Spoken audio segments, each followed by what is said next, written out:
Vivió una infancia en la que el dolor se convirtió en algo habitual. Frida Kahlo aprendió a tolerar el sufrimiento antes de saber leer. A los 6 años se enfermó gravemente de poliomielitis, una enfermedad vírica que afecta al sistema nervioso. La enfermedad atacó su pierna derecha, que quedó más delgada y corta que la otra de por vida. Por ello empezó a cojear. Fue un trauma enorme para la niña, no solo físico, sino también psicológico. Los otros niños se burlaban de ella llamándola Frida la pata de palo. Pero en lugar de llorar, aprendió a luchar. Para ocultar su pierna, Frida llevó toda su vida faldas largas y abullonadas. Pero ni siquiera bajo las capas de tela podía ocultar el dolor, un dolor más profundo que su piel. La enfermedad le había robado su infancia en el sentido habitual. Apenas jugaba con otros niños, pasaba mucho tiempo en la cama o en casa. Pero fue durante esta época difícil cuando encontró un apoyo. Su padre, Guillermo Kahlo, era un fotógrafo nacido en Alemania. Al ver el sufrimiento de su hija, intentó distraerla de su dolor. Le enseñó a manejar la cámara, cómo funcionaba la luz, cómo hacer la foto adecuada. Juntos procesaban las fotos en el cuarto oscuro. También le dio pinceles y pinturas, y Frida empezó a pintar. Se convirtió en una válvula de escape para ella. Si el cuerpo falla, el alma puede hablar a través del arte. Es difícil de creer, pero a pesar de su cojera, hacía deporte. Nadaba, montaba en bicicleta y jugaba al fútbol.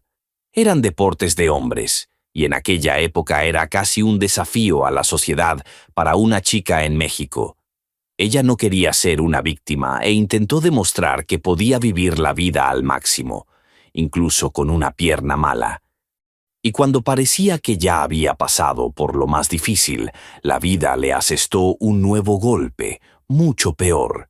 El 17 de septiembre de 1925, cuando Frida tenía 18 años, viajaba en un autobús urbano normal por las calles de Ciudad de México con una amiga. En un momento dado, el autobús chocó con un tranvía. El impacto fue tan violento que el autobús quedó literalmente destrozado.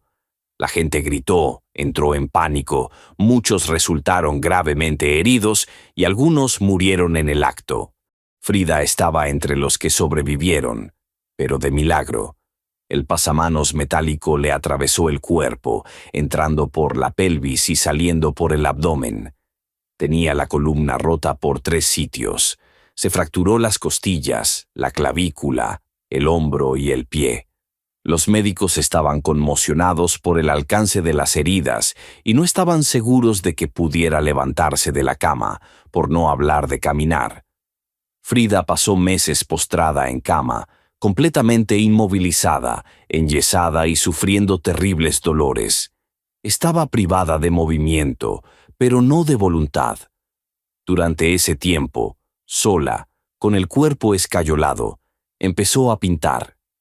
Encima de su cama sus padres colocaron un espejo para que pudiera verse. Su padre, consciente de que su hija necesitaba algo en lo que ocupar su mente, le trajo pinceles, pinturas y lienzos. Pero el verdadero lienzo fue primero su propia escayola. Pintó directamente sobre las vendas, sobre los corsés en los que había estado confinada durante semanas. Eran sus primeras obras, no para exponer y ganar fama, sino para sobrevivir. Cada cuadro se convirtió en una forma de decir: sigo aquí, estoy viva, siento. En 1926 completó su primera obra seria, un autorretrato, que regaló a una amiga con la que viajaba en ese mismo autobús. En el cuadro es ella misma, mirada tranquila, pero con ojos de dolor. Esta obra lo demostró de inmediato.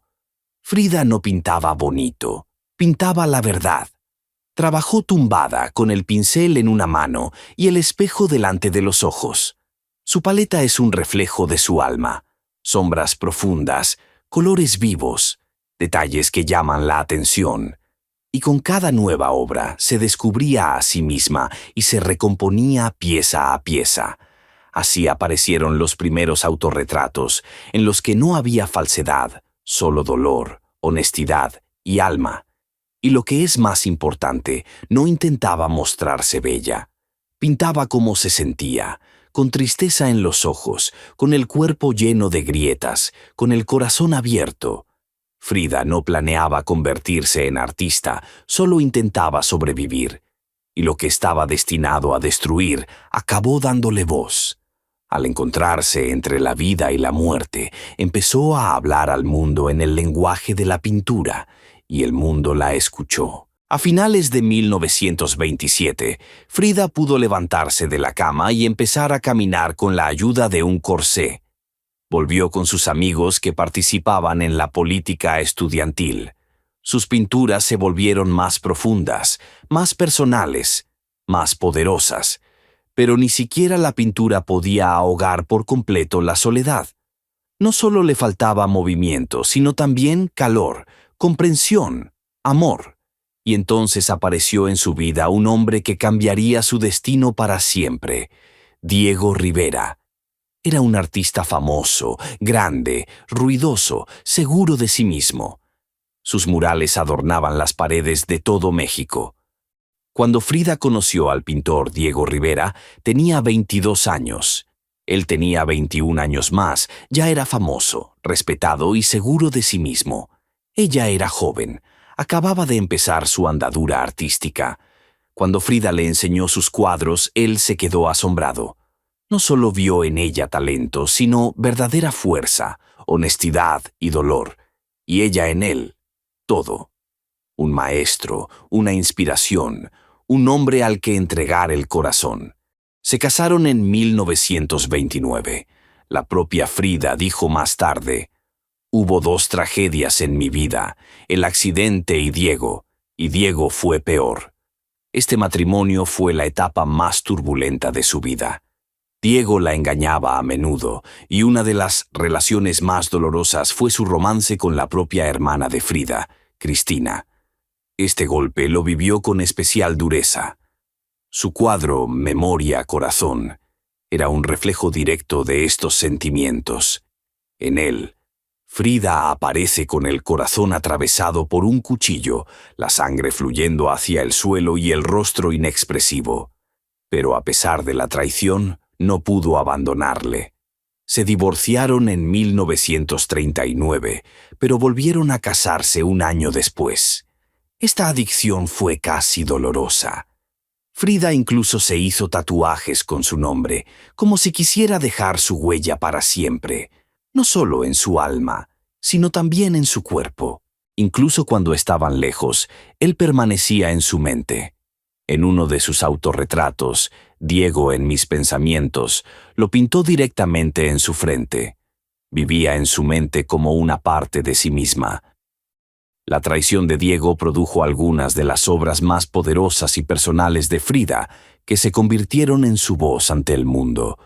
La vida con Diego enseñó a Frida no solo a amar hasta el dolor, sino también a luchar. Con cada traición, con cada decepción, algo nuevo crecía en su interior. El deseo de hablar más alto, de ser escuchada no solo como esposa de un artista, sino como persona. Y empezó a utilizar su arte no solo para mostrar su dolor interior, sino también para hablar de cosas que la sociedad trata de ignorar. Los derechos de la mujer, la política, la libertad de cuerpo y mente. Se expresaba abiertamente. Se afilió al Partido Comunista de México y participó activamente en la vida política del país. No era solo una artista, sino que formaba parte de movimientos que exigían cambios. Pero uno de los giros más inesperados de su vida fue conocer a Lev Trotsky. En 1937, Trotsky y su esposa, Natalia Sedova, llegaron a México huyendo de la persecución de Stalin. Necesitaban un refugio seguro, y Diego y Frida les ofrecieron vivir en su casa, la mismísima Casa Azul de Coyoacán.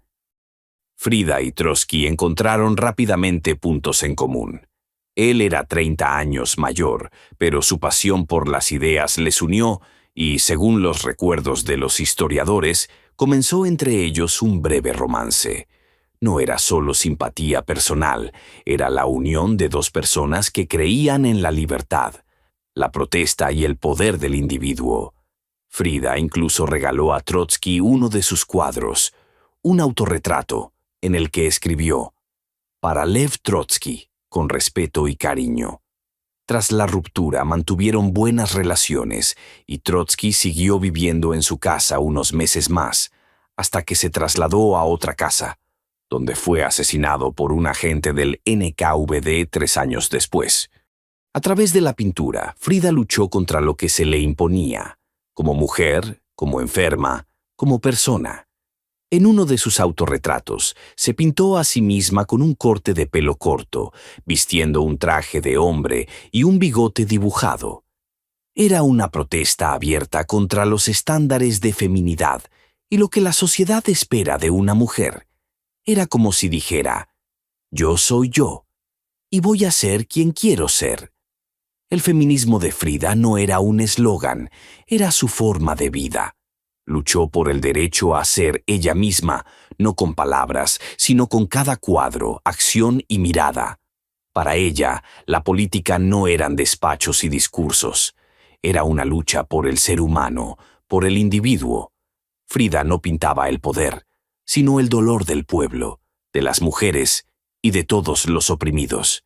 Y aunque sus cuadros eran una protesta, también eran una confesión. En cada trazo un grito interior.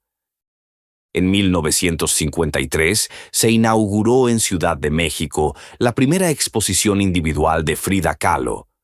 Ya no podía caminar, los dolores eran más fuertes que nunca. Los médicos le prohibieron categóricamente presentarse en la exposición, pero Frida lo hizo a su manera. Ordenó que metieran su cama en un camión y la llevaran directamente a la galería. La llevaron a la sala en camilla. Permaneció tumbada en medio de la exposición como parte viva de la muestra, vestida con el traje tradicional mexicano, flores en el pelo y un vaso de tequila en la mano. La gente la ovacionó. Aquella escena se convirtió en legendaria.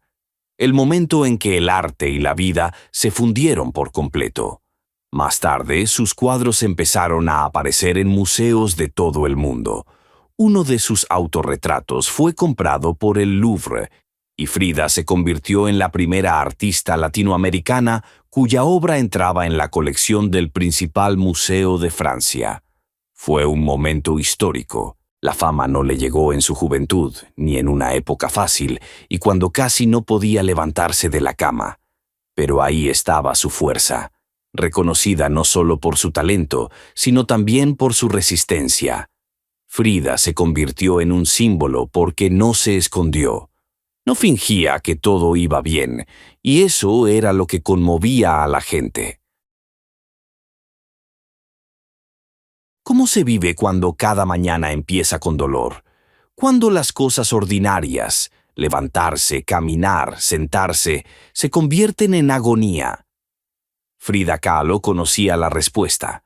No solo vivía con el dolor, sino que existía en él todos los días. Después del accidente, su cuerpo nunca se recuperó del todo.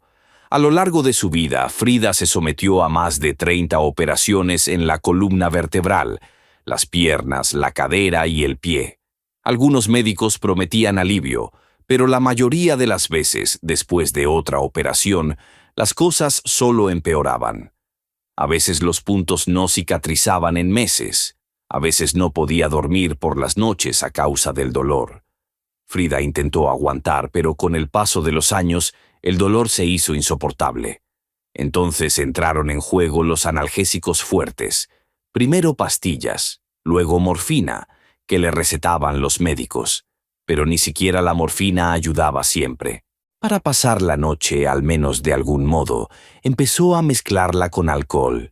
No era un hábito por placer, era una forma de sobrevivir. Ella solía decir: «Bebo para ahogar mi dolor», pero ha aprendido a nadar. Frida era consciente de que se estaba volviendo adicta, pero no tenía otra opción. En agosto de 1953, A Frida Kahlo le amputaron la pierna derecha por debajo de la rodilla debido a una gangrena. Esta operación fue un duro golpe para ella. Escribió en su diario: «Me cortaron la pierna hace 6 meses. Han sido siglos de agonía y a veces casi he perdido el sentido. Sigo queriendo suicidarme. Diego es quien me lo impide, por mi vana idea de que me echará de menos, pero nunca en mi vida he sufrido tanto».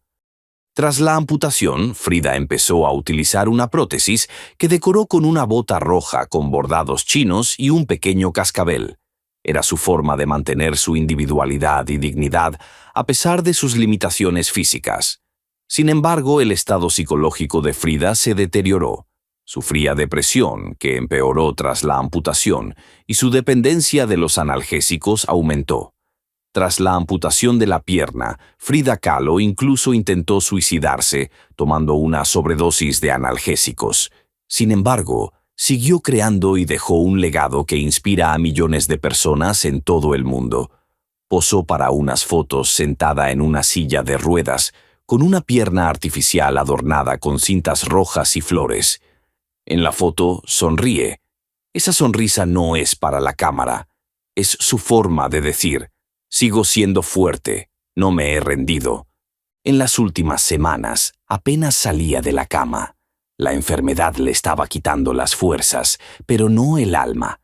Siguió pintando y uno de ellos fue el último. Pocos días antes de morir, terminó una obra titulada «Viva la vida», con brillantes sandías rojas y la inscripción «Viva la vida». Este cuadro es como un grito a través del dolor. Como si Frida quisiera dejar al mundo la lección principal. Incluso en los momentos más difíciles se puede decir sí a la vida. El 13 de julio de 1954, Frida murió. Solo tenía 47 años. En los documentos oficiales constaba: muerte por neumonía aguda, pero hubo sospechas de que podría haberse suicidado.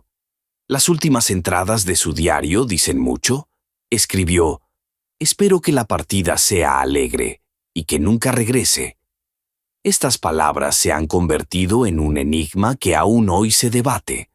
Frida demostró que el arte no es solo belleza, sino también un arma.